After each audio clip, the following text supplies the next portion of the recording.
pia kuna aina za maagano mbalimbali ambayo huwa yanafanyika. Kumbuka kuna tofauti kati ya maagano pamoja na mkataba.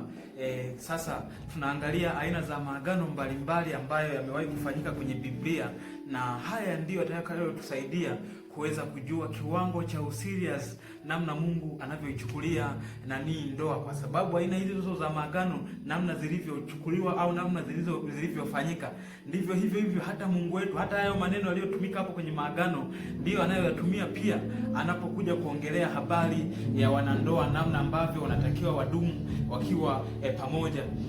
Agano la kwanza huwa linafanywa kwa ishara ya kubadilishana nguo.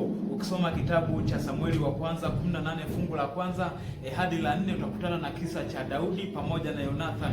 Jonathan alikuwa ni mtoto wa kifalme, anavua vazi lake lile ambalo lilikuwa linatambulisha kama jamii au tabaka la watawala, anamvisha Daudi ambaye alikuwa ni tabaka tu la watu wa kawaida. Ni kuashiria nini? Kwamba sasa Daudi anakuwa ni mmoja wapo sasa katika familia ya kifalme. Lakini swala jingine lilikuwa ni kubadilishana silaha.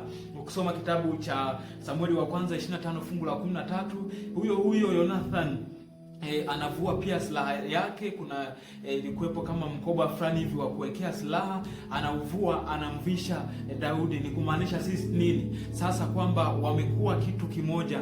Maana yake hata katika vita kila mtu atakuwa anapambana kwa ajili ya mwenzake, hapambani tena kwa ajili ya nafsi yake. Lakini pia aina nyingine ya agano ni kutoa kafara. Ukisoma kitabu cha Mwanzo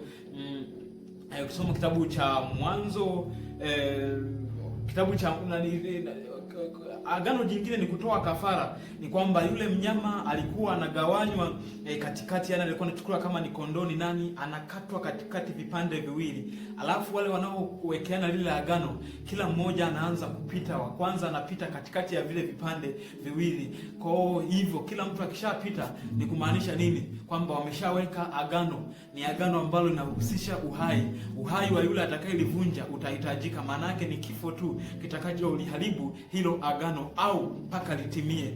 Ni agano pia. Agano lingine lilikuwa ni kulishana chakula. Ukisoma Mwanzo 26 fungu la 30 hadi la 31, Isaka pamoja na Abimeleki walikula chakula pamoja na wale watu wao, wakawa wameondoa tofauti zilizokuwepo kati yao. Na hilo lilikuwa ni agano la kwa ajili ya kuweka amani.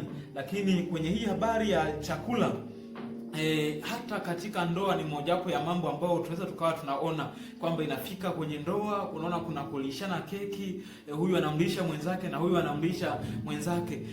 Kisasa hivi imekuwa ikifanyika ni kama kwa ajili ya maonyesho, lakini nikwambie kwamba hiyo ina maana kubwa sana katika habari ya maagano. Ina maana kubwa sana, ina maana pana sana. Ni kusema nini? Kwamba chakula ambacho alipasa kile huyu anamlisha mwenzake, na huyu haipaswi ale yeye peke yake, anamlisha mwenzake. Ni nini? Huyu anajali nafsi ya mwenzake na huyu anajali nafsi ya mwenzie. Na ni kusema nini?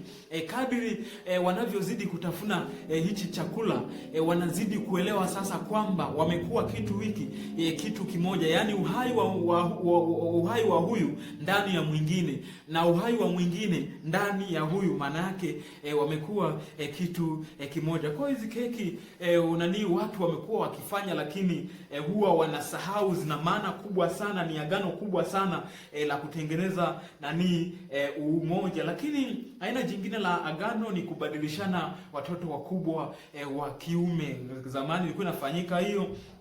Unakuta familia zikiwa zinafanya agano au makubaliano fulani ya kiagano, ilikuwa ni kwamba mtoto mmoja wa kiume anapelekwa kwenye familia fulani, anaenda kulelewa hapo, anakuwa kama mwanafamilia wa hapo, na mwingine analetwa huko, wanaishi hivyo, ni kama wanafamilia kabisa. Hilo linakuwa nalo pia ni agano. Pia utakumbuka hata agano alilofanya Mungu na Ibrahimu. Mungu alimhitaji Isaka kutoka kwa Ibrahimu, lakini Ibrahimu alivyoonesha uaminifu kwa lile agano ambalo Mungu alikuwa amempatia, mpaka anataka kumchinja Isaka.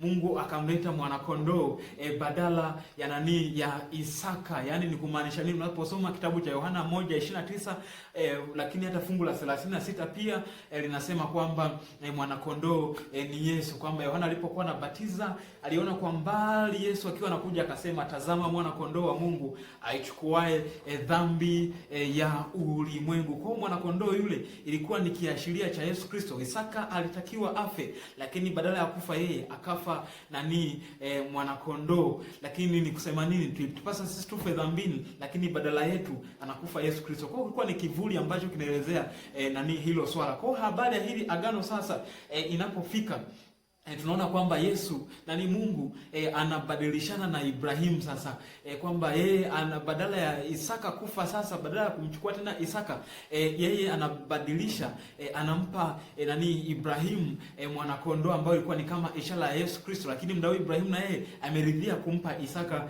Mungu. Hiyo ilikuwa pia ni agano. Lakini pia unaposoma kitabu cha Korinto wa kwanza 11, ngoja nikusomee Wakorintho wa kwanza 11 fungu la 25.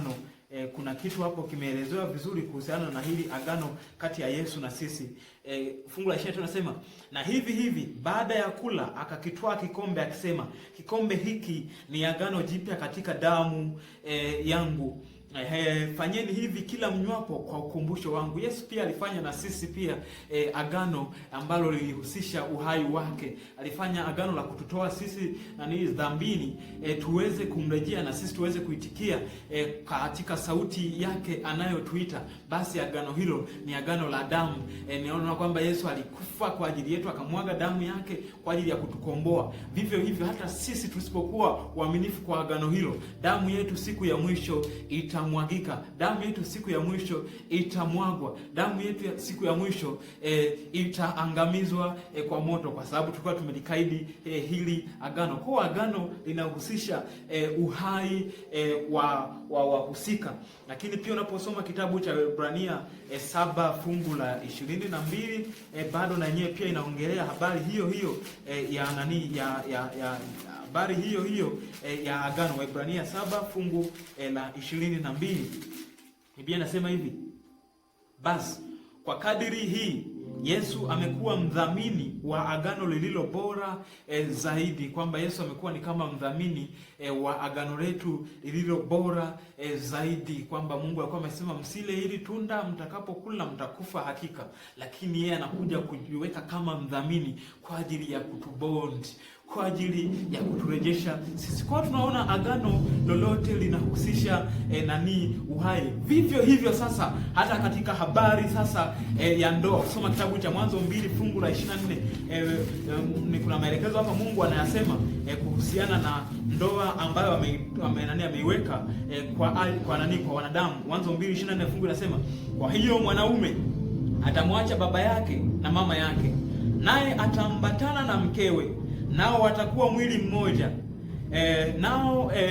Watakuwa mwili mmoja.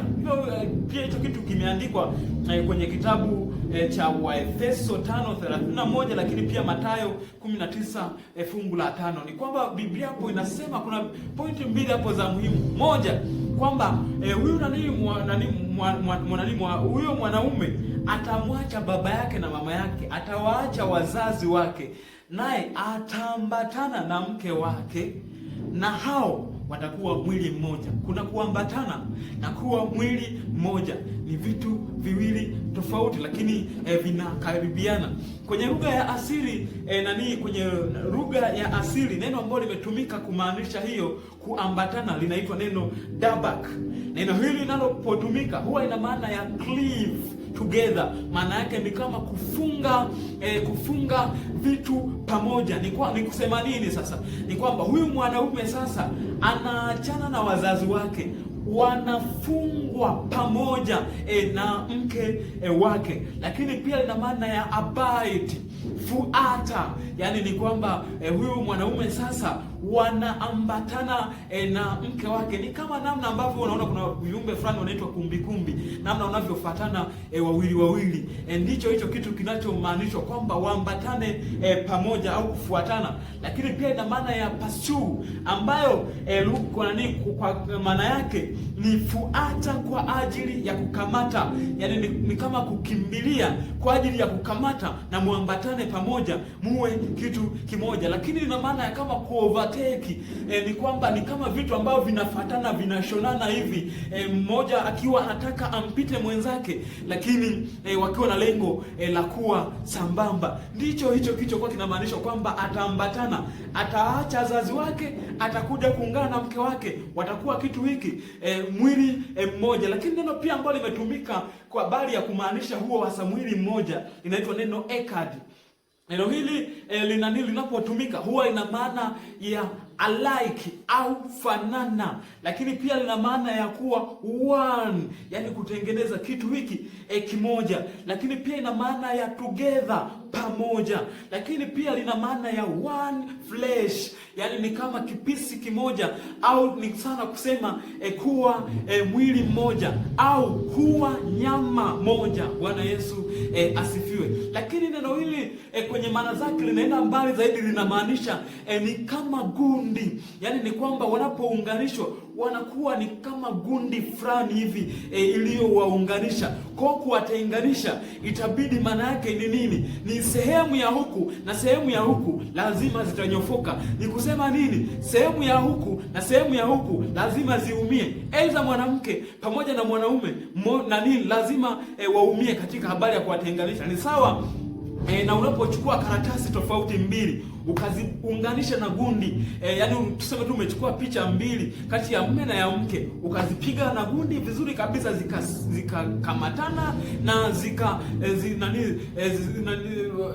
zimeshika vizuri, zikakauka. Alafu baada ya muda utake kuzitenganisha, utakuta sehemu ya huku ipo huku na ya huku pia ipo huku. Ndicho kinachomaanishwa sasa kwamba wanapokuwa mwili mmoja, manake mimi ni huyu na huyu ni mimi. Mwanaume ni sawa na mke wake, na mke wake pia ni sawa na mme wake. Maana yake ni kusema nini? Mme haishi kwa ajili yake yeye mwenyewe, anaishi kwa ajili ya mke wake. Mke haishi kwa ajili yake yeye mwenyewe, anaishi kwa ajili ya mme wake. Maana yake wanatumikiana, hayupo kwa ajili ya kutumikia mwenzake. Ndiyo hiyo maana. Lakini pia amesema kwamba mtawaacha wazazi wenu. Ndoa sio ya wazazi, ndoa ni ya kwenu. Maamuzi yanayohusiana na ndoa ni ya kwenu ninyi wenyewe. Epukeni sana kupangiwa katika ndoa. Unakuta labda mnapangiwa kazi, mnafanya nini, labda hata majukumu mnaanza kupangiwa na wazazi wenu, au hata namna ya kuishi mnaanza kupangiwa. Hapana, ndoa ni ya kwenu ninyi wenyewe. Aliyewafungisha ni shahidi ambaye ni Mungu yeye mwenyewe. Inabidi huyo ndiwe awe kiongozi wenu na ndiye shahidi wenu. Lakini unaposoma pia kitabu cha Waefeso 5 fungu la 22 hadi la 24, acha nikusomee Waefeso 5 fungu la 22 hadi la 24. Biblia ina maneno yafuatayo kuhusiana na habari ya ndoa.